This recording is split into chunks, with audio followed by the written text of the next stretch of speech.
الحمد لله الذي خلق النعمة الكبرى على سيد ولد آدم. أشهد أن لا إله إلا الله وأشهد أن محمدا عبده ورسوله لا نبي بعده.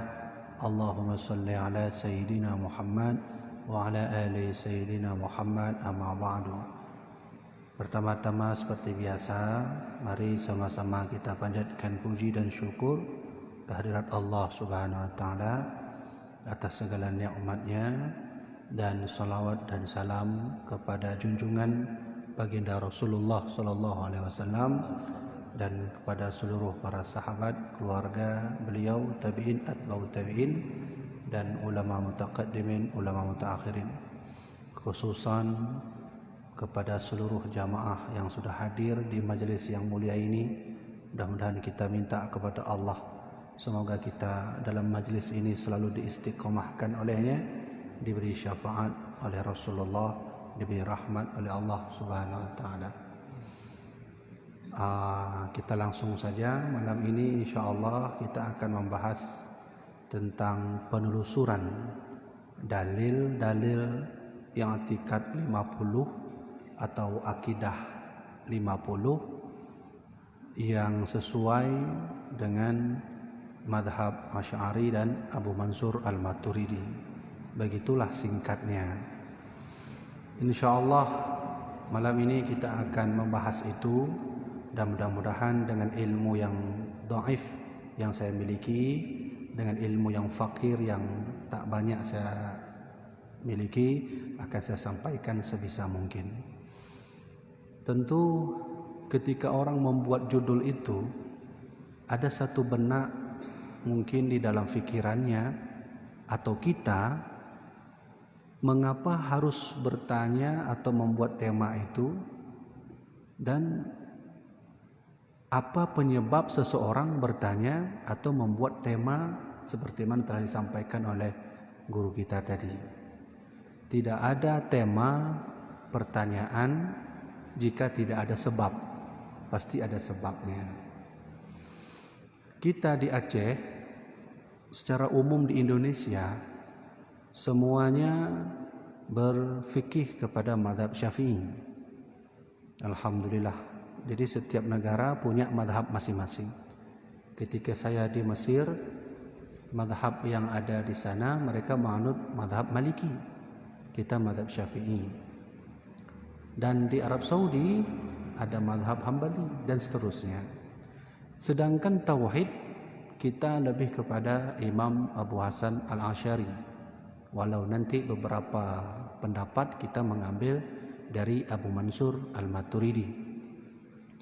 Dan secara tasawuf kita mengikut Imam Al-Ghazali atau Syekh Al-Imam Junaid Al-Baghdadi. Pertanyaan besarnya adalah, mengapa tidak kepada Rasulullah? Seharusnya fikih melalui sesuai dengan Nabi Muhammad. Kita bertauhid harus dengan Nabi Muhammad, bertasawuf juga harus dengan Nabi Muhammad. Kan itu pertanyaan besarnya. Kenapa harus ikut tasawuf Abu Mansur bukan Nabi Muhammad? Kenapa bertauhid harus dengan bertauhid kepada Abu Mansur, bertasawuf kepada Imam Ghazali bukan pada Nabi Muhammad? Yang pertama saya ingin sampaikan, seluruh ajaran yang kita anut hari ini itu semuanya berasal dari baginda Rasul. Tak mungkin ajaran itu muncul sendiri tanpa ada yang membuatnya pertama kali. Ilmu nahu dari baginda Rasul, ilmu saraf dari baginda Rasul, ilmu tauhid dari baginda Nabi, ilmu tasawuf dari baginda Nabi, semuanya dari Rasulullah sallallahu alaihi wasallam. Maka mengapa kita harus berkiblat kepada Imam Syafi'i dalam bidang fikih, tasawuf dalam kepada Imam Ghazali, tauhid kepada Abu Hasan Al-Asy'ari? Karena orang-orang inilah yang pertama kali membuat struktur atau dalam bahasa lainnya tadwin. Nabi yang punya dasarnya, Cuman yang menyusun ulang lebih rapi beliau-beliau ini. Nah, maka kita bermadzhab Syafi'i karena ilmu Imam Syafi'i semua dari Nabi Muhammad. Karena beliaulah yang mengatur strukturnya lebih rapi, lebih bagus, maka kita mengikut seperti mana Imam Syafi'i dan seterusnya. Itu satu. Yang kedua, kita di Aceh harus diketahui, saya nggak tahu mungkin di daerah lain bagaimana, I'tikad 50 itu sudah dipelajari mulai dari masa Raja Iskandar Muda, Raja Iskandar Sani, bahkan sampai raja ke atas seperti Raja Ali Mughayat Shah, itu sudah menyuruh seluruh rakyatnya harus bisa menguasai i'tikad 50. Dari mana saya tahu itu? Saya membaca kitab karya Syekh Abdul Rauf Asingkili. Beliau membuat beberapa kitab, termasuk kitab Nuruddin Ar-Raniri. Beliau membuat kitab bernama At-Tibyan. Di dalam kitab At-Tibyan, Nuruddin Ar-Raniri menulis beberapa kaidah sifat 50. Yang ketika itu beliau tak lama hidup dari masa beliau dengan Iskandar Muda itu, hampir semasa. Kemudian Abdul Rauf Asingkili juga menulis dalam kitabnya, yaitu salah satunya kitab tafsir Turjuman Al-Mustafid. Gambaran Turjuman Al-Mustafid juga menggambarkan tentang sifat 50. Maka kita ambil kesimpulan, i'tikad 50 ilmu yang kita pelajari hari ini, wujud, qidam, baqa, mukhalafatul hawadisi, qiyamu binafsi, wahdaniyah, itu sudah diajarkan oleh raja-raja kita dulu. Sudah. Sekarang pertanyaan besarnya adalah, dalilnya ada tidak? Kan ini judul kita malam ini. Dalil tentang sifat 20 itu ada atau tidak? Dan mengapa harus Abu Mansur dan Abu Hasan Asy'ari? Dua tema kita hari ini. Pertama, kita akan bahas dalil secara singkat. Yang kedua, mengapa harus Abu Mansur dan Abu Hasan Al-Asy'ari? Nah, kalau kita lihat di dalam Al-Quran dan Sunnah Nabi, tidak dijelaskan sedikit pun tentang mempelajari sifat 50. Tidak ada. Tapi jika kita lihat secara spesifik, satu persatu, itu dijelaskan langsung oleh Allah. Dalam sifat 50 kan diajarkan sifat sama Allah. Sama basar. Allah jelaskan dalam Al-Quran, innallaha sami'un basir. Ada. Dalam sifat 20 wajib bagi Allah ada sifat wahdaniyah. Allah juga jelaskan dalam Al-Quran, qul huwallahu ahad. Wahdaniyah esa, ahad artinya esa. Dalam sifat 20 yang wajib bagi Allah, kita diajarkan untuk mengenal sifat kalam Allah. Allah juga ajarkan di dalam Al-Quran, wa kalamullahu Musa takliman. Nah, dalam sifat 20 wajib bagi Allah, kita juga diajarkan sifat qudrah dan qadirun Allah. Al-Quran juga membahasnya. Innallaha ala kulli syai'in qadir.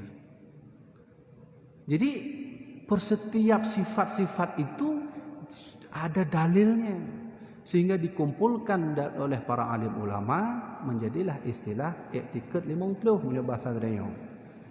Akidah 50. Kenapa 50? Di situ kita diajarkan 20 sifat wajib bagi Allah, 20 sifat mustahil bagi Allah, 4 sifat wajib bagi Rasul, 4 sifat mustahil bagi Rasul, 1 sifat jaiz bagi Rasul, 1 sifat jaiz bagi Allah. Semuanya terkumpul sifat 50. Jadi terkadang orang bertanya, dia tak mau belajar sifat 20 karena tak ada dalil.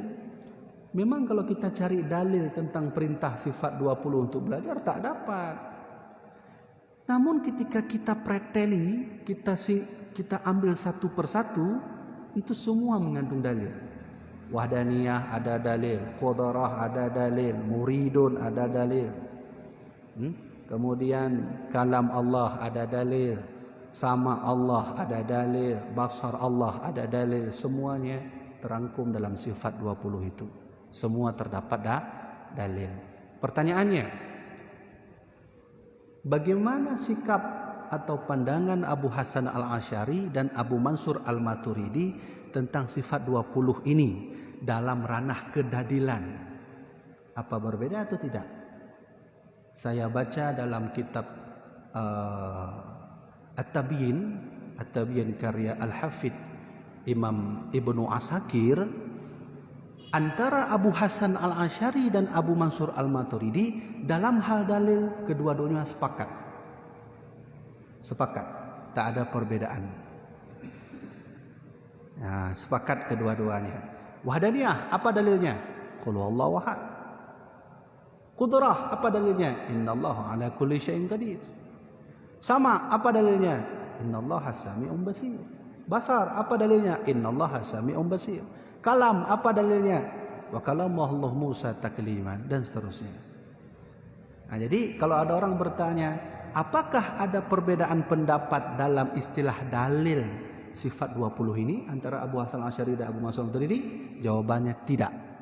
Itu dijelaskan oleh ahli hadis dunia bernama Imam Ibnu Asakir dalam kitab At-Tabyin.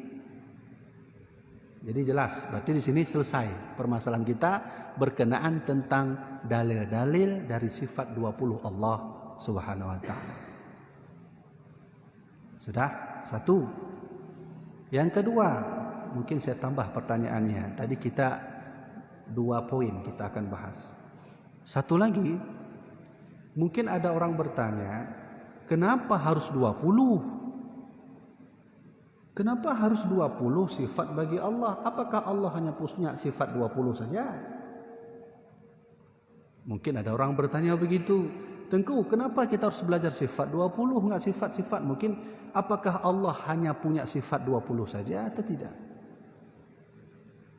Nah, saya baca dalam kitab Hasyiah Ad-Dusuki, termasuk kitab Kifayatul Awam yang ditulis oleh Muhammad Al-Fadhali, yang disyarah oleh Imam Al-Bajuri.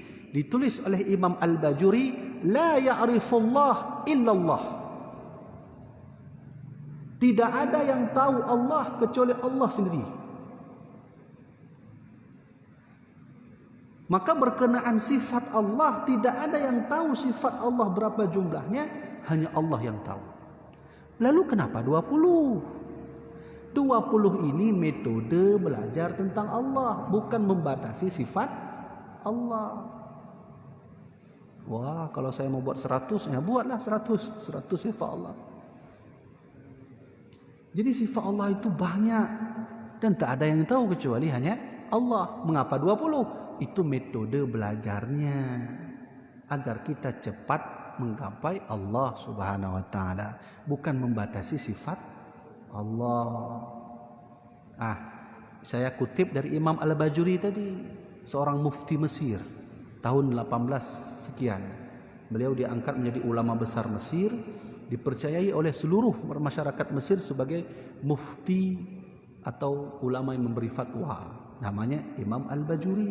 Beliau sendiri berkata dalam kitab syarah Kifayatul Awam, la ya'rifullah illallah. Tak ada yang tahu tentang Allah kecuali Allah sendiri. Kan? Begitu juga Rasulullah tak tahu bagaimana Allah yang sebenarnya. Yang ibarat lagi Rasulullah waktu leh Isra Mi'raj, Nabi Muhammad drone baru kembali bak tempat. Ditanya oleh sahabat Nabi, ya Rasulullah, engkau baru berjumpa dengan Allah ya? Iya. Bagaimana Allah itu ya Rasulullah? Ditanya, sahabat penasaran, dia bertanya, ya Rasulullah, Allah itu bagaimana? Maka dijawab oleh Rasulullah, Allahu kanuri ala nur. Allah itu cahaya di atas cahaya.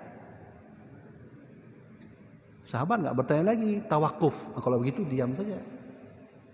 Itu saya baca dalam kitab Ibnu Katsir. ya, kitab tafsir Imam Ibnu Katsir. Maka oleh karena itu, yang kedua ingin saya sampaikan, sifat 20 yang selamanya godanya pelajari kan, yang berarti membatasi sifat Allah. Itu hanya metode. Siapa yang buat itu? Ya, Abu Hasan Al-Asy'ari dan Abu Mansur Al-Maturidi. Ya, jadi bukan beliau pertama kali yang membuat ilmu itu, tapi beliau yang membuat tadwin. Tadwin itu dalam menyebut bahasa Arab, menyebut bahasa gedenya yang pegat buku menyebenarlah bahasa hadis. Contoh, Rasulullah mengajari kita untuk belajar sastra Arab. Bahkan Umar bin Khattab berkata, "Ta'allamul Arabiyyata fa innaha min dinikum." Belajarlah sastra Arab karena sastra Arab itu bahagian dari agamamu. Ali bin Abi Thalib juga pernah berkata, "Al-fa'ilu marfu'un wal maf'ul mansubun wal idhafatu majrurun." Itu ilmu nahwu.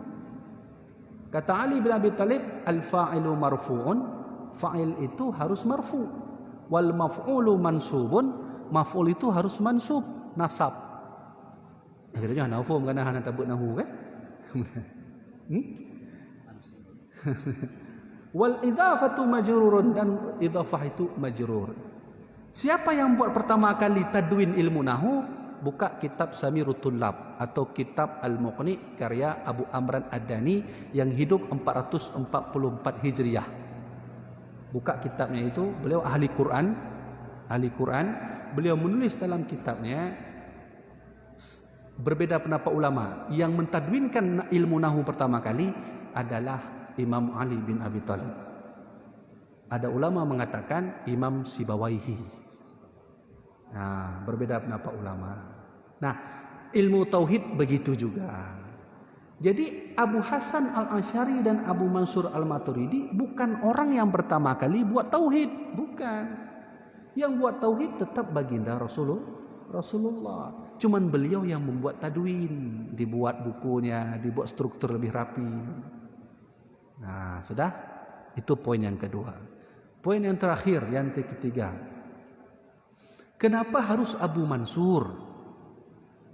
Kenapa harus Abu Hasan? Kan bisa yang lain-lain. Kan juga ulama-ulama lain. Memang ulama nak goknya mentang dua roh. Lain kan nak ulama. Saya jelaskan sejarah sedikit. Kedua ulama ini hidup pada masa tahun sekitaran tahun 200 sekian Hijriah. Kalau tak salah saya, duluan hidup Abu Mansur dulu, baru Abu Hasan Al-Asy'ari. Tapi lebih lama meninggal Abu Mansur. Abu Mansur Al-Maturidi 230 dia lahir, 230 Hijriah. Menurut riwayat 333 Hijriah. Sedangkan Abu Hasan Al-Asy'ari beliau lahir pada 260 Hijriah. Berarti bisa dikatakan kedua ulama ini hidup pada masa kisaran 200-an tahun Hijriah. Berarti antara Rasulullah dengan masa beliau ini itu sudah berjarak 200 tahun. Nah, Abu Mansur Al-Maturidi dan Abu Hasan Al-Asy'ari hidup setelah masa madhab. Setelah habis tak ada lagi madhab Syafi'i, madhab Maliki, Imam Syafi'i, Imam Maliki, maka hiduplah generasi mereka. Saya jelaskan sejarah sedikit. Kenapa harus mereka? Jadi di Maroko ketika itu, Maroko, di Uzbekistan, kemudian di Bukhara, ya, tempat lahirnya Imam Bukhari, kemudian termasuk di Asia Tengah lah. Penyebaran Islam itu terus berlanjut sampai ke Asia Tengah. Nah, pada masa dinasti Abbasiyah yang dimulai oleh Raja Al-Mutawakkil. Ada seorang raja namanya Raja Mutawakkil. Nanti ada 3 raja setelah Mutawakkil itu. Di masa itu pemahaman Mu'tazilah itu sudah berkembang di Asia Tengah. Maka bisa dikatakan raja-raja dinasti Abbasiyah, presidennya itu sudah bermadhab, pikirannya sudah berpikir kepada Mu'tazilah. Inilah yang membuat nanti Abu Hasan Al-Asy'ari dan Abu Mansur Maturidi turun untuk membenarkan itu. Tapi sebentar, saya ingin jelaskan Mu'tazilah itu apa, si Tengku? Mu'tazilah itu orang yang selalu berfikir tentang akal. Contoh, saya kaya, saya pintar. Orang bertanya, kenapa kamu kaya? Kenapa kamu pintar? Ya karena saya belajar, karena saya berusaha. Jadi kamu kaya karena berusaha? Iya. Jadi kamu pintar karena berusaha? Iya, kamu belajar. Bukan karena Allah? Bukan. Kepintaran yang saya miliki karena usaha saya belajar. Itu Mu'tazilah. Kamu kenapa kok kamu kaya sekali ya? Oh iyalah, karena saya berusaha, saya selalu mencari duit sehingga kaya, punya rumah, punya mobil. Bukan karena Allah, bukan, karena usaha saya. Mu'tazilah. Yang pemahaman Mu'tazilah benar. Nah, salah satu akidah Mu'tazilah menganggap bahwa Al-Quran itu makhluk. Jadi ini bahaya sekali. Kalau ada menganggap Al-Quran makhluk, berarti Allah makhluk. Kenapa? Al-Quran itu firman Allah. Masa firman Allah dibilang makhluk? Ini pemahaman Mu'tazilah. Nah, di Asia Tengah pada masa 230 Hijriah itu sudah muncul pemahaman seperti itu. Pemahaman di Asia Tengah sudah mulai. Bahkan Raja Al-Mutawakkil dinasti Abbasiyah itu adalah orang yang pemompang pertama kali penyebaran seluas-luasnya pemahaman Mu'tazilah. Nah, disinilah turun dua ulama tadi bernama Abu Mansur Al-Maturidi dan Abu Hasan Al-Asy'ari. Disitulah mereka membenarkan nanti. Begini salah, begini betul, begini salah, begini betul. Pemahaman Mu'tazilah menganggap orang kalau dosa besar hukumnya sudah kafir dan keluar dari Islam. Nah, ini Mu'tazilah ya. Itu contoh. Salah satu dosa besar itu kan syirik. Kemana leh? Syirik. Atau bedakui syirik lah. Kata Rasulullah, ijtanibu sab'al mubiqat, hindarilah kamu dari 7 besar. Ada 7 dosa besar kata Rasulullah. Syirku billah, syirik pada Allah, birrul walidain, auqul walidain, melawan orang tua. Mu'tazilah menganggap kalau melawan orang tua itu dosa besar, maka hukumnya dia sudah kafir dan keluar dari Islam. Mu'tazilah. Sedangkan Abu Hasan Al-Asy'ari dan Abu Mansur Al-Maturidi datang. Orang yang berbuat dosa besar itu tidak keluar dari Islam, kecuali dia menduakan Allah atau mensekutukan Allah. Nah, maka oleh karena itu, setelah sebelum masa 200 tahun itu belum ada pemahaman seperti ini. Pemahaman Mu'tazilah itu sudah ada, tapi belum berkembang pesat. Setelah 200 tahun, artinya 210 tahun ke atas, sudah mulai muncul pemahaman Mu'tazilah besar-besaran di Asia Tengah. Maka muncullah nanti kedua ulama ini. Nah, disinilah orang-orang di masa itu berpegang teguh kepada Abu Hasan Al-Asy'ari sehingga mereka berkata, kami madhab Asy'ari. Nah, gitu. Ketika itu muncul Abu Mansur Al-Maturidi, maka mereka berkata, kami madhab Al-Maturidiyah. Faham kan? Nah, kenapa tidak Imam Syafi'i? Kenapa tidak Imam Maliki? Kenapa tidak Imam Hanafi? Karena masa itu Ahlus Sunnah wal Jamaah itu masih murni, belum tercampur baur dengan akidah-akidah lain. Maka orang pertama kali yang menyelamatkan akidah Ahlus Sunnah wal Jamaah di masa 210 tahun sampai ke atas, dua ulama ini, Abu Mansur Al-Maturidi dan Abu Hasan Al-Asy'ari. Nyamanan. Kau faham kan? Kenapa kita harus bertauhid kepada beliau? Karena beliaulah yang pertama kali membuat tadwin. Struktur tauhid dibuat secara jernih, dipisah-pisah. Begini, lebih enaknya saya pakai bahasa sederhana. Seandainya contoh adalah Rasulullah di sini Rasulullah berkata, orang yang berbuat jahat itu tidaklah baik. Betul benar. Ini contoh. Kita saat mendengar Nabi Muhammad berkata itu, orang yang berbuat jahat itu tidak baik, Otomatis ketika kita pulang dari majelis, kita kan sampaikan kepada orang. Dah sampaikan Pak Gop benar. Benar, lu merumpuk Rasulullah. Itu kali Nabi Muhammad, orang jahat itu tidak baik. Betul benar. Didengar oleh istri kita. Istri kita sampaikan ke anaknya. Anaknya sampaikan ke anaknya lagi. Anaknya sampai ke anak lagi. Sampai seterusnya. Pertanyaannya, apakah bahasa Nabi itu berubah? Itu pasti berubah walau hanya satu lafaz. Benar kan? Benar kan? Ini yang terjadi pada masa Rasulullah. Munyo masawai hana urang awai kibangkeun Nabi ini keturunan terus menghafal. Munyo kana menang. Sama seperti fitnah. Saya mengajar, saya katakan bahwa solat tanpa ilmu itu tidak sah. Tak benar leh? Benar. Beda pun semayang. Dan tapi rukuk hana ilmu nah sahnya. Munyo tapi rukuk hana ilmu dengku, mau balik rukuk dengku. Ya baru rukuk benar. Di masa sekarang kenapa terjadi banyak fitnah? Karena khabariyah yang seharusnya 3 kalimat ditambah jadi 4, 5 menjadi banyak.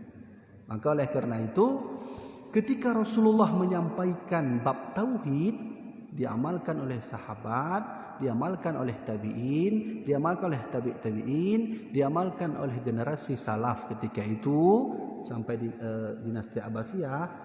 Itu ajaran yang Nabi sampaikan sudah bercampur. Nah, saya ingin katakan begini. Inilah yang membuat campur-campur inilah yang membuat Abu Hasan datang, Abu Mansur datang, dipilah, pisah. Yang enggak cocok pisah. Termasuk beliau kedua ulama ini berkata Al-Qur'an itu bukanlah makhluk tapi firman Allah Subhanahu wa taala. Dan beliau menyelamatkan akidah ketika orang memahami bahwa saya pintar karena saya belajar, bukan karena Allah. Nah, ini kan bahaya kan? Maka datang beliau dipisahkan itu. Nah, maka inilah poin yang terakhir, yang ketiga yang saya sampaikan. Mengapa kita harus ke Abu Mansur Al-Maturidi dan Abu Hasan Al-Asy'ari? Maka saya rasa mungkin itu dapat saya sampaikan. Maka oleh karena itu kita buat kesimpulan. Kalau begitu kita insyaAllah semua Ahlus Sunnah wal Jamaah harus sebagaimana para ulama salaf mengikut tauhid kepada Rasulullah SAW. Abu Hasan Al-Asy'ari dan Abu Mansur Al-Maturidi berkatalah ahli hadis bernama Imam Ibnu Asakir dalam kitab At-Tibyan. Imam Ibnu Asakir berkata, ini Imam Ibnu Asakir, bukan saya nih. Bukan saya yang berkata ini. Saya ulangi lagi. Imam Ibnu Asakir, ahli hadis dunia, dalam kitab At-Tabyin, beliau berkata, semua ajaran tauhid Abu Hasan dan Abu Mansur itu berasal dari Rasulullah sallallahu alaihi wasallam. Imam Ibnu Asakir. Berarti kalau meragukan Abu Hasan, meragukan Abu Mansur, sama juga meragukan tauhid baginda Rasul. Nah, kabeh dia. Jadi yang pegang mana tu? Kalau tuannya. Tunjuk referensi lah Ibnu Asakir, kitab At-Tabyin, nak buka kitabnya. Munyo hana na download. Ini kan kamangat kan? Tinggal download. Jadi saya ulangi lagi, siapa yang menyalahi Abu Hasan dan Abu Mansur sama artinya menyalahi pendapat Imam Ibnu Asakir dan sama artinya menyalahi pendapat apa yang dikatakan oleh baginda Rasulullah sallallahu alaihi wasallam. Sudah, terakhir saya ingin sampaikan. Bermimpilah salah seorang ulama bernama Imam Al-Marzuki. Ada salah seorang ulama bernama Imam Al-Marzuki. Kisah ini saya baca dalam kitab Nurul Zulam yang ditulis oleh Syekh Al-Imam Nawawi Al-Jawi, salah seorang ulama besar Indonesia yang pernah dipercayai menjadi imam besar Masjidil Haram di Makkah. Alhamdulillah, ternyata kita Indonesia punya ulama-ulama yang pernah menjadi imam besar dan ulama besar di Makkah Al-Mukarramah. Salah satunya Imam Nawawi Al-Jawi Al-Bintani. Dalam kitab syarah beliau mensyarah kitab Manzumah Aqidatul Awam menjadi namanya kitab Nurul Zulam. Suatu malam saya baca kisah ini, coba beli kitab Nurul Zulam di muqaddimah Di mukaddimah nanti dibaca. Imam Al-Marzuki bermimpi Rasulullah 2 kali. Pertama, dalam mimpi itu Rasulullah sedang duduk bersama sahabat. Datang Imam Al-Marzuki. Ketika datang Imam Al-Marzuki, Rasulullah melihat, "Wahai Marzuki, Iqra' mantumat tauhid man hafidha dakhala jannah wa nalal maqsud." Itulah Rasulullah. Lagi yang kira Nabi Muhammad. Yang Rasulullah sedang duduk, sahabat sedang duduk mendengarkan Nabi memberikan kajian, datang Imam Marzuki. Iqra' mantumat tauhid nalal maqsud wa dakhala jannah. Wahai Marzuki, coba tolong bacakan syair tauhid, siapa yang menghafal syair ini dia akan masuk ke dalam surga. Maka Imam Marzuki tak tahu apa-apa. Apa saya baca Rasulullah? Saya baru datang, kata Imam Marzuki. Saya baru datang. Maka ada sahabat berkata ketika itu, Ijlis, isma' ma yaqul Rasulullah. Duduk dulu. Nanti Nabi jelaskan. Menang. Jalan kitabnya lu bacanya. Nurul Zulam. So yang kitab Nurul Zulam dan buka bab mukadimahnya nak cerita punya. Sehingga Nabi membaca syair tauhid. Abtadi'u bi bismillahirrahmanirrahim daimil ihsani falhamdulillahilladzi qaddamal awwali dan seterusnya. Nabi menjelaskan syair tauhid, dihafal oleh Imam Marzuki. Bangun dari tempat tidurnya, beliau menulis apa yang beliau mimpi tadi. Tulis. Setelah menulis, beliau mimpi lagi dengan Rasulullah. Nabi menunjuk Imam Marzuki, "Wahai Marzuki, Iqra' mantumat tauhid man hafidhaha nalal maqsud wa dakhala jannah." Tolong hafal syair tauhid yang sudah saya ajarkan. Siapa yang menghafalnya, maka niscaya masuk ke dalam surga. Maka dibaca oleh Imam Marzuki, "Abtada'u bi bismillahirrahmanirrahim daimil ihsani falhamdulillahilladzi qaddamil awwali." Dibaca. Ternyata syair yang diajarkan oleh baginda Rasul dalam mimpi Imam Marzuki adalah syair sifat 20. Coba lihat. Ternyata yang kita pelajari dari kecil, wujud kidam baka mukhalafatul hawadisi qiyamu binafsi wadaniyah, itu sudah disetujui oleh Nabi Muhammad. Siapa yang menghafalnya maka masuk surga. Sekarang pertanyaannya adalah, bisakah menjadi dalil mimpi dengan Rasulullah? Ada mana kadang orang itu pada tempat lain ada begah dengku melumpuhnya hanya ke dalil. Mimpi tak bisa jadi dalil. Kamu nak? Kalau mimpi orang ron melumpuh lawan tuan nya ana dalil dengku. Musul lawan tuan orang ron melumpuh lawan begah tengah tsunami apa? Hanya betul kan. Atau saya mimpi dengan saudara saya, kata saudara saya besok tsunami, itu bukan dalil. Tapi kalau mimpi Rasulullah itu jadi dalil. Man ra'ani fil manam, siapa melihat aku dalam tidur, kata Rasulullah, faqad ra'ani, sungguh dia melihat aku, bukan bohong-bohongan. Rasulullah sendiri, lam yabqa minan nubuwah, tidaklah tersisa mukjizat Nabi illal mubasyirat, melainkan mubasyirat. Sahabat bertanya, "Ya Rasulullah, ma hiyal mubasyirat?" Mubasyirat itu apa? Ru'yah salihah, melihat aku. Siapapun yang melihat aku, dia merasai mukjizat dariku. Nah, berarti sifat wujud kidam baqa mulahfatul wadisi itu sudah disahkan oleh Rasulullah. Siapa yang menghafalnya, niscaya dia masuk ke dalam surga. Melalui mimpi siapa? Mimpi Imam Al-Marzuki dalam kitab Nurul Zulam, Syarah Aqidatul Awam yang ditulis oleh Syekh Nawawi Al-Jawi Al-Bintani, salah seorang mufti, salah seorang ulama yang pernah dipercayai oleh Masjidil Haram menjadi imam besar di sana. Saya rasa mungkin sampai di sini saja. Mudah-mudahan bermanfaat apa yang saya sampaikan, baik bagi saya sendiri, baik bagi jamaah yang rahmati Allah Subhanahu wa taala. Jadi saya pulangkan kepada Gure untuk dilanjutkan sesi tanya jawab. Terima kasih kita ucapkan sama-sama kepada saya Mulia yang telah menyampaikan secara panjang lebar tentang beberapa hal terkait dengan itikad Ahlussunnah wal Jamaah, Asy'ariyah wal Maturidiyah. Kami persilakan kepada para jamaah untuk menyampaikan pertanyaan. Baik, sebelum barangkali sambil mempersiapkan pertanyaan, ada pertanyaan yang masuk terkait dengan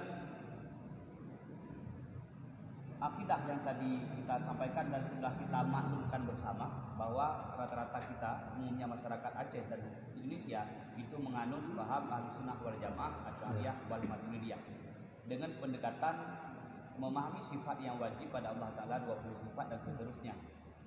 Kemudian dalam masa belakangan ini timbullah beberapa atau ada paham yang mengenal Allah melalui tauhid salasiyah, yaitu rububiyah, uluhiyah dan asma wa sifat. Di manakah kesesatan mereka dibandingkan dengan tauhid yang kita maknai sekarang ini? Terima kasih atas penjelasan Abuya. Yang pertama, silakan. Saya nggak bisa saya katakan sesat tentang tauhid salasah. Tauhid salasah itu artinya tauhid rububiyah, uluhiyah dan asma wa sifat. Saya tidak ada hak mengkafirkan orang, menyesatkan orang. Itu hak Allah Subhanahu wa taala. Cuman saya ingin bertanya, rububiyah sama uluhiyah itu hakikat maknanya sama. Seandainya malaikat bertanya, "Man ilahuka?" Siapa Tuhanmu? Dengan "Man rabbuka?" Siapa Tuhanmu? Sama atau tidak? Sama. Jadi kenapa harus dibedakan rububiyah dengan uluhiyah? Ini yang salah. Saya nggak bilang sesat, saya bilang ini salah. Kenapa rububiyah uluhiyah disamakan, dibedakan? Kamu menang kan? La ilaha illallah, tiada Tuhan, ilahun. Tauhid ilahiyah berarti dari kalimat ilahun. Tauhid rububiyah diambil dari kalimat Rabbun. Ya ilahi, ya Rabbi, wahai Tuhanku, wahai Tuhanku, kan sama kan? Benar kan? Ini coba ditelusuri lagi, coba dipelajari lagi. Nah, ini yang menjadi salahnya hari ini orang berfaham tauhid salasah itu rububiyah uluhiyah itu yang dipisahkan. Padahal hakikatnya itu sama. Maknanya sama. Seandainya mungkin tauhid salasah itu rububiyah sendiri dengan uluhiyah, mungkin ada lagi yang lain, itu lain mungkin. Hanya mungkin penjelasannya juga lain. Maka oleh karena itu coba dipelajari lagi oleh orang-orang yang memahami tauhid salasah tadi. Jadi di sini saya tidak katakan sesat, coba dipahami lebih dalam. Kenapa harus dibedakan? Lanjut.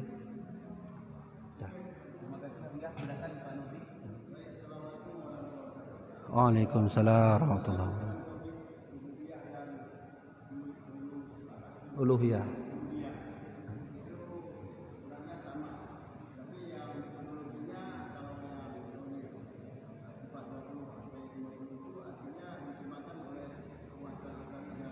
Ya. Ya.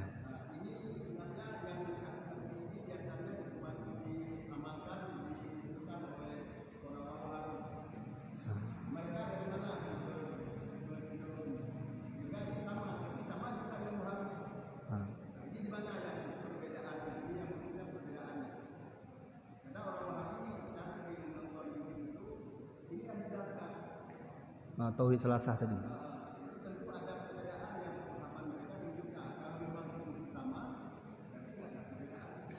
Ya. Jadi pertanyaannya perbedaan yang dipahami oleh orang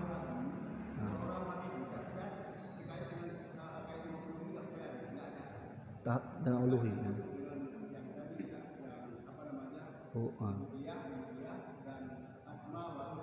Asma wa sifat. Jadi ini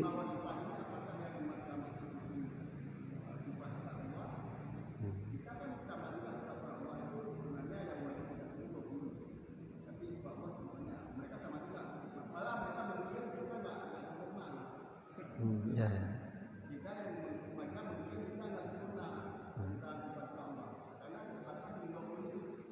Ya.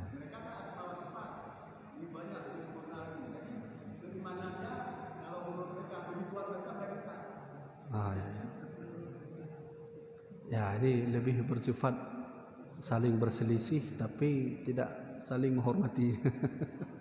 Imam Syafi'i dengan imam yang lain walaupun saling berselisih tapi saling menghormati. Makanya tadi ada orang berkata, apakah tauhid salah satu sesat? Saya nggak katakan sesat. Nggak ada hak bagi saya untuk katakan sesat. Kalau saya tahu dalil atau referensi, saya ungkapkan. Saya minta kepada Allah, ya Allah Tuhanku, jangan sampai yang saya sampaikan agama ini menurut saya. Saya nggak sampaikan menurut saya, karena agama menurut Allah dan Rasulullah, bukan menurut saya. Satu. Yang kedua, apa menjadi perbedaan mereka dengan kita? Saya ingin ungkapkan sedikit tentang yang dibilang tadi Wahabi tadi. Ini bukan saya yang bilang.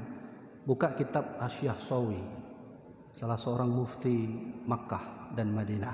Hasyiah Sawi, tafsir Sawi jilid 3, bahwa ada satu kaum nanti yang muncul di Saudi. Ini beliau yang bilang, bukan saya yang bilang. Jilid 3, bahwa mereka itu dikategorikan dalam khawarid, golongan khawarid. Golongan khawarid itu menurut Hasyiah Sawi, Imam As-Sawi, bahwa ciri-ciri mereka itu, kata Rasulullah, sayakhruju qaumun fi akhir zaman. Di akhir zaman nanti akan muncul suatu kaum, kata Rasulullah. Hadis riwayat Al-Bukhari, sahih. Kata Rasulullah, sayakhruju qaumun fi akhir zaman. Di akhir zaman akan muncul suatu kaum, ahdathul asnan. Kaum itu masih muda, sufail ahlam, tapi pikiran mereka bodoh. Waktu saya mendengar hadis ini, saya belum punya ilmu. Ketika saya telusuri, saya ingin tahu kaum yang dimasukkan oleh Nabi itu siapa. Kamu nanya?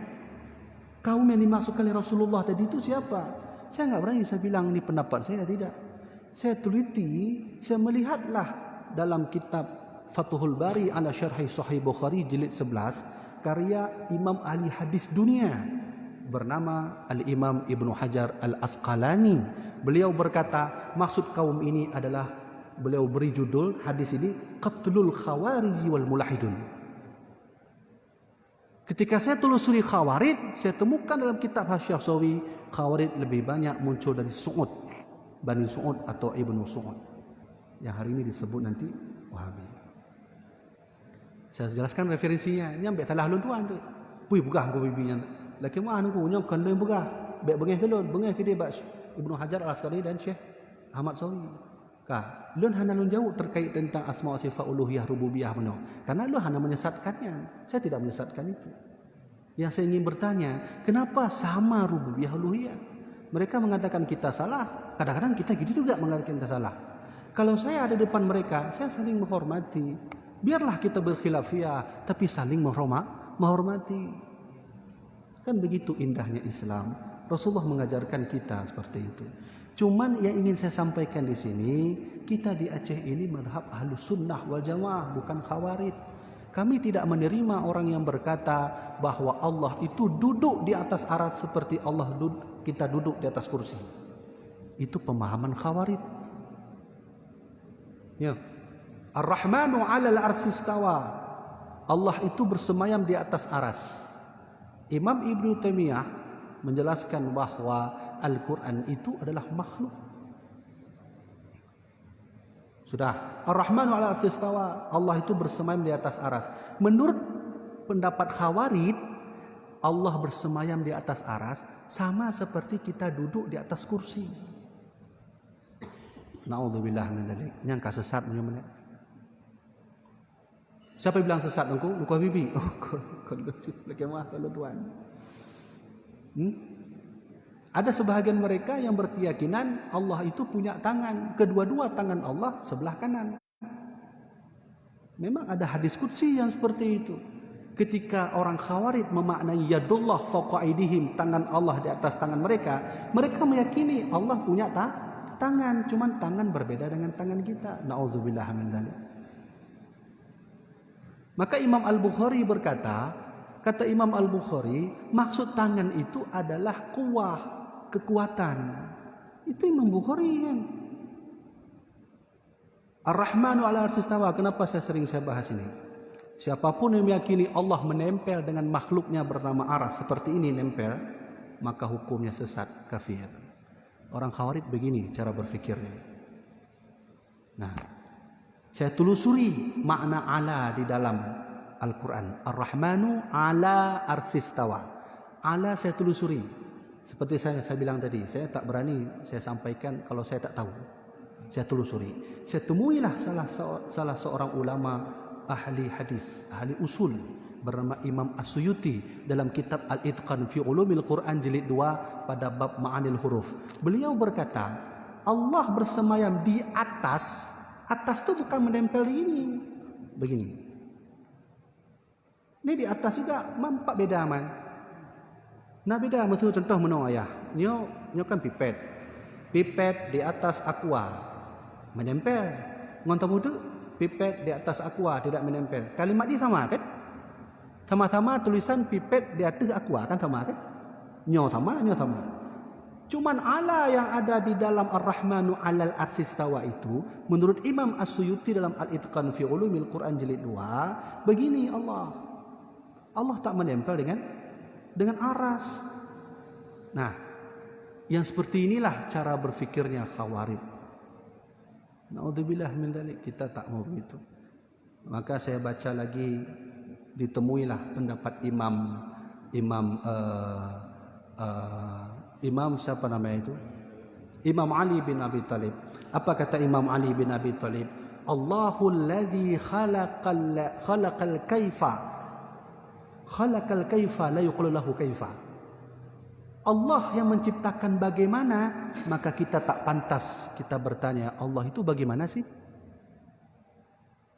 Walladzina khalaqal ayyana la yuqalu lahu aina.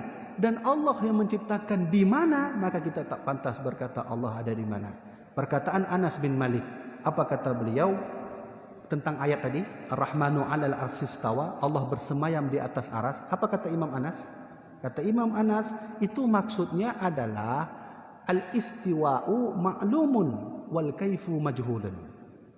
Kita tahu istiwa itu artinya bersemayam. Dan cara Allah bersemayam majhulun, kita tak tahu. Kata Imam Anas. Nah orang ini langsung mengetahui bahwa Allah itu duduk seperti menempel di atas aras. Ini yang bahaya. Benar. Jadi ilun tuan menau. Ayolah kita saling bertukar pendapat, bertukar fikiran. Khilafiyah itu selalu terjadi. Hanya mungkin kita nyom satu tapi hanya. Ayolah saling menghormati. Kamu bertempat begini, ayo kita duduk. Jika nanti saya benar kamu salah, kita saling menghargai. Nah, jangan saling menyalahkan. Idih salah, nyo salah, ini menanci. Idih salah. Itu bukan ajaran baginda Rasulullah SAW. Ya, terima kasih. Masih ada waktu 10 menit lagi dari yang kita sudah berikan. Silakan yang ingin bertanya. Hah? Mbak Onden. Gimana? Silakan kalau ada yang silakan Pak.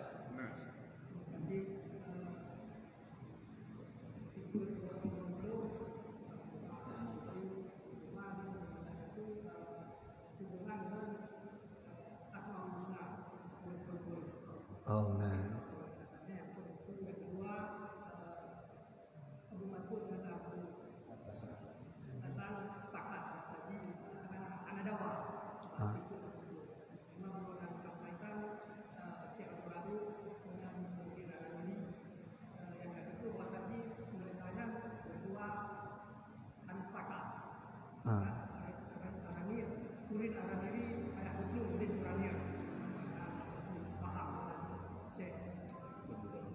Oh ya, Hamdah Pansuriyah.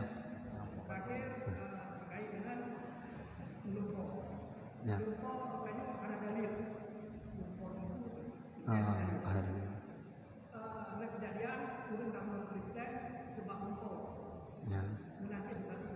Ya.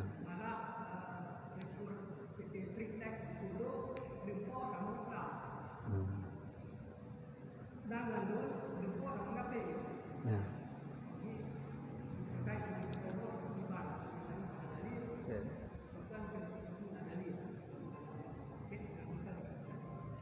Jadi yang pertama apa tu? Tentang hubungan sifat 20 dengan nama-nama Allah Asmaul Husna. Bahasanya kenapa hanya ada mengikuti yang nama 99 pokoknya ilmu dan 20 kan bisa. Yang pertama Asmaul Husna artinya nama-nama yang baik. Sedangkan Allah juga ada sifat. Apakah sama asma dengan sifat? Kalau kita cocokkan sama. Walau demikian ada nanti yang berbeda. Contoh, dalam Asmaul Husna ada Qadirun. Qadirun. Di sifat 20 juga ada Qadirun. Dalam Asmaul Husna ada Sami'un. Dalam sifat 20 juga ada Sami'un. Tapi tak ada yang tak bisa disebut nama dalam sifat. Apa itu? Wujud. Wujud itu sifat bukan nama. Jadi saya ingin katakan ada sebahagian sifat 20 itu hakikatnya nama juga. Ada yang sebahagian pada sifat itu tidak cocok diberi nama seperti wujud. Wujud itu bukan nama, itu sifat Allah Subhanahu wa taala. Karena asmaul husna wujud. Maksudnya jadi hakikatnya sama. Walau demikian nanti ada beberapa tempat yang berbeda. Ya, hakikatnya mandung udahnya patih Allahnya wujud, Allahnya sama, nya mentang. Jadi berbeda bacuk-bacuknya alhamdulillah, beda istilah, bukan perbedaan cara beriktikad, hanya main. Nah, yang kedua tentang masalah perbedaan mimpi. Mimpi. Mimpi. Begini. Orang bertanya, apakah mimpi bisa jadi dalil? Itu adalah dalam konteks istidlal hukum atau bahasa lainnya secara fikihnya. Fikih itu sangat fokus terhadap kehadiran dalil yang sahih.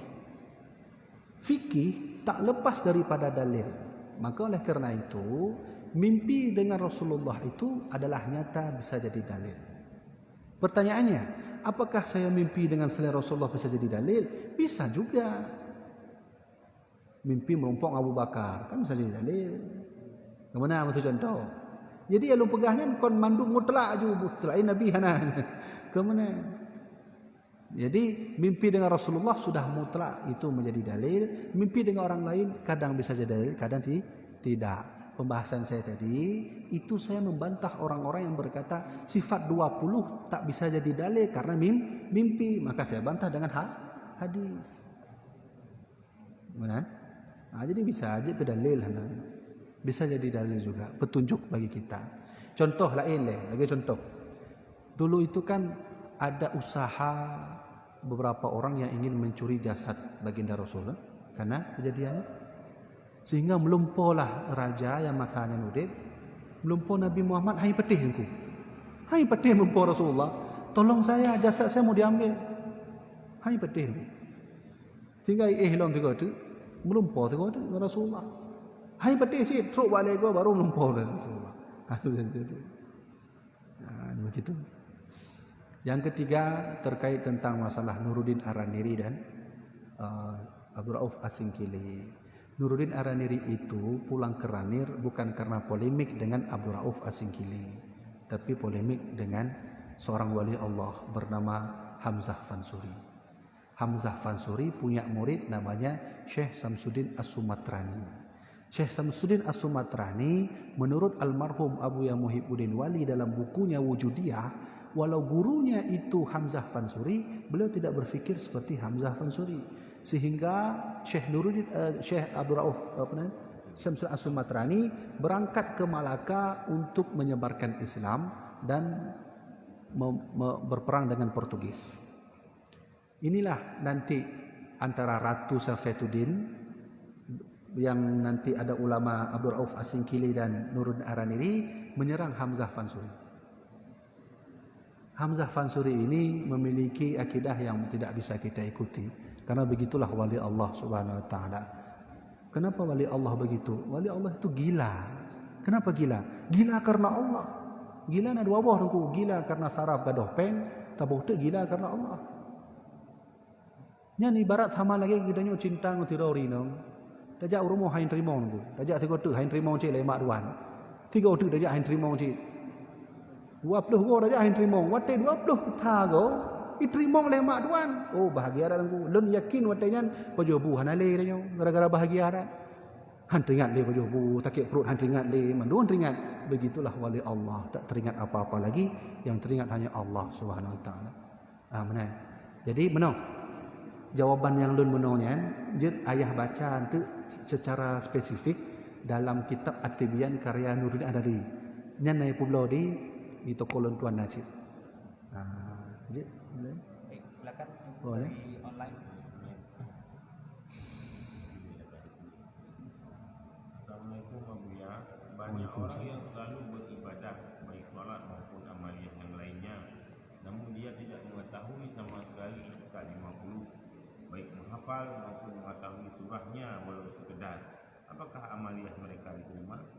Rasulullah bersabda, "U'bud rabbaka ka'annaka tara, fa illam takun tara fa innahu yara." Beribadahlah kepada Allah karena seolah-olah kau melihat Allah. Kalau kau tak bisa melihat Allah, karena seolah-olah Allah melihatmu. Sekarang pertanyaannya, merasakan seolah-olah Allah melihat kita pakai ilmu atau tidak? Pakai ilmu. Punya anak pakai ilmu.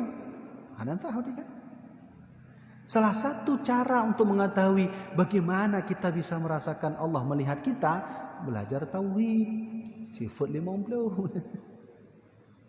Jadi kalau orang bertanya, dia beribadah, dia solat, dia mimpin imam, lalu dia tak faham wujud, tak faham kidam, tak faham baqa, tak faham mukhalafatul hawadisi, tak mau belajar tauhid, maka tidak sah solatnya. Kenapa tidak sah? Kata Rasulullah tadi. Coba buka kitab I'anatul Talibin. Imam Sufyan As-Sauri, salah seorang imam madhab. Madhab kan 4. Madhab kan apa? Sebenarnya madhabnya lerenggu. Telah tahu di madhab Sufyan As-Sauri. Sufyan As-Sauri berkata, di dalam solat wajib khusyuk. Siapapun yang ketika sudah mulai solat dia tak khusyuk, mengingat HP betul-betul, mengingat motor betul-betul, maka tidak sah solatnya. Sufyan As-Sauri.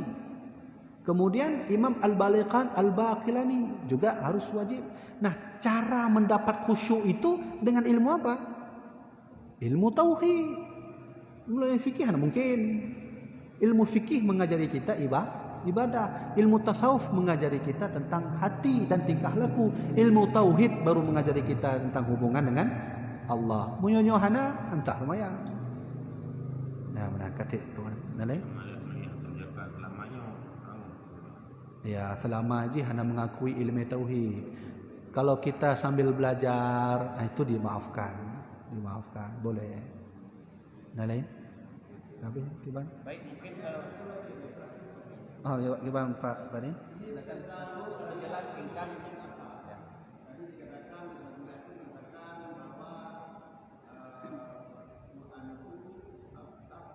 Makhluk.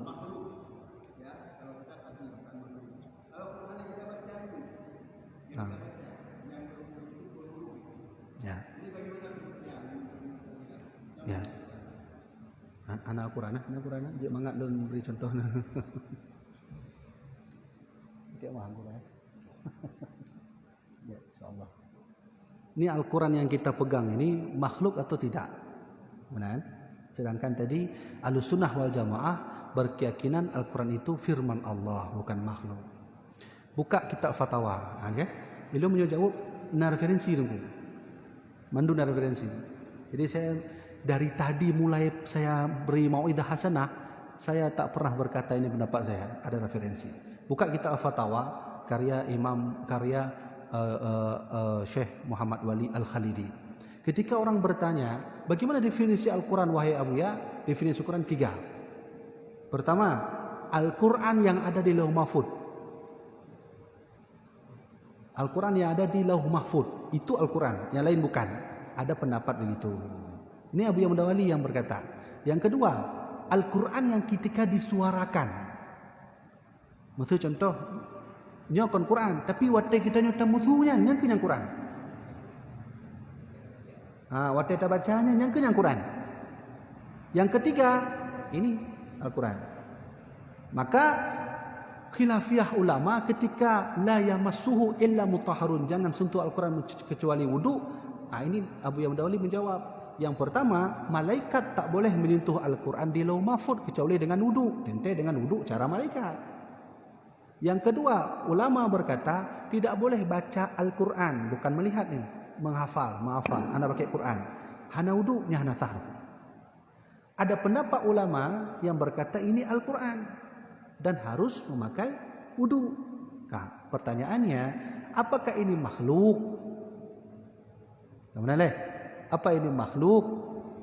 Saya mau bertanya dulu, mau ambil pendapat yang mana? Yang Lauh Mahfuz atau yang kita bersuara atau ini? Kalau kita sekarang, getanya orang awam semuanya berkeyakinan ini Quran kan? Nyo kan? Nyo Quran. Laki mah nunggu. Menteu lentuan teriak. Anggap mentong lah. Nyo kan tercerik nyo, hanale nyo terpotong. Mak, ini terpotong. Kalau ini terpotong, kita pakai kipas, kita buang pak sampah, sah. Sah. Nyo terpotong lapik. Kon ayat, dia tak tahu makna tu. Nyo, menteu lo nak gunting. Ya, tokoh no kan? Ya. Kita buang pak sampah. Biasa, karena itu bukan Quran. Tapi karena dia sudah bersatu dengan Al-Quran, menjadi sampulnya, ini kita pegang harus pakai wudu. Menurut siapa? Menurut hadis riwayat Siti Aisyah. Siti Aisyah, kata Aisyah, Al-Quran itu adalah baina daftain, di antara ujung dan ujung. Itu Al-Quran. Menurut Siti Aisyah. Nah, contoh lain. Nyo ijakro ulun tuan atau nyo sorban. Sorbannya tak pakai sorban, tak pakai ismayang, hana kan? Nak pakai ismayang nunggu. Tak pakai sorban. Atau mutu contoh lencok sorbannya lomboh dia buat tempat tampah macam-macam. Sah kan? Sah. Tapi ketika saya merobek sorban saya potong sampai 4 segi, saya taruh menjadi lapik Al-Quran, maka memegang sorban saya harus pakai air sembahyang. Menurut hadis siapa? Hadis riwayat Siti Aisyah. Di mana Tengku lihat itu? Buka nanti dalam kitab I'anatul Talibin, boleh di sana ada. Maka kita beranggapan ini Al-Quran. Contoh lain lagi. Di dalam Al-Quran ada titik. Titik ini kan? Al-Quran kan ada titik. Titik itu makhluk ketika dia terpisah dari Al-Quran. Mata tapuh teman-teman, contoh. Lagi bunuh si. Kalau sudah bersatu, maka ini termasuk dari Al-Quran. Menurut hadis Siti Aisyah. Jadi ini firman bukan makhluk ni. Kecuali kita potong lagi bunuh kan? Nak gunting mesti takut dah. Itu makhluk. Berarti kaum pisang Quran namanya makhluk. Kaji. Baik, terima kasih. Untuk malam ini mungkin kita padai. Ya. Tepat pukul 22:01. Insyaallah diskusi ini kita akan lanjutkan pada waktu dan lain kesempatan. Ada beberapa hal yang menjadi kesimpulan pada malam yang berbahagia ini, bahwa yang pertama sekali dan yang paling utama adalah tauhid yang kita pelajari berbasis etikat Ahlussunnah wal Jamaah, Asy'ariyah wal Maturidiyah merupakan tauhid yang benar. Oleh karena itu tidak boleh dan tidak ada di antara kita yang ragu untuk mempelajari tauhid tersebut dengan menggunakan metode melalui itikat 50 yang tadi sudah disampaikan oleh guru kita berdasarkan pendapat dan hadis-hadis yang disampaikan oleh baginda Rasulullah sallallahu alaihi wasallam. Demikian barangkali pengajian dan diskusi kita pada kali yang berbahagia ini. Kita ucapkan terima kasih sekali lagi kepada guru yang mulia yang telah bersedia hadir di tempat kita, dan insyaallah untuk kali yang lain kita juga akan mengadakan diskusi dengan topik yang berbeda yang disepakati oleh guru yang mulia. Kami ucapkan terima kasih kepada seluruh para jamaah yang telah hadir. Mudah-mudahan keberadaan kita pada malam yang berbahagia ini menjadi alasan dikumpulkan kita Allah Subhanahu wa taala beserta guru kita yang mulia bersama baginda Rasulullah sallallahu alaihi wasallam. Adanallahu wa iyyakum ajma'in. Wassalamualaikum warahmatullahi wabarakatuh.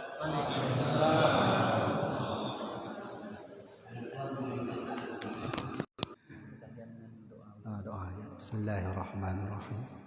Alhamdulillahi rabbil alamin hamdan yuafi ni'amahu wa yukafi mazidah. Ya Rabbana lakal hamdu kama yanbaghi li jalali wajhika الكريم وعظيم سلطانك.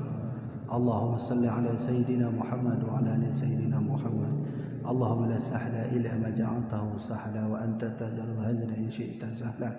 اللهم اجعل ديننا دين نبينا محمد صلى الله عليه وسلم، وإسلامنا إسلام المسلمين، وإيماننا إيمان المؤمنين، وركوعنا ركوع مستوجبين، ودعاءنا دعاء مستوجبين برحمتك يا الله يا رب العالمين.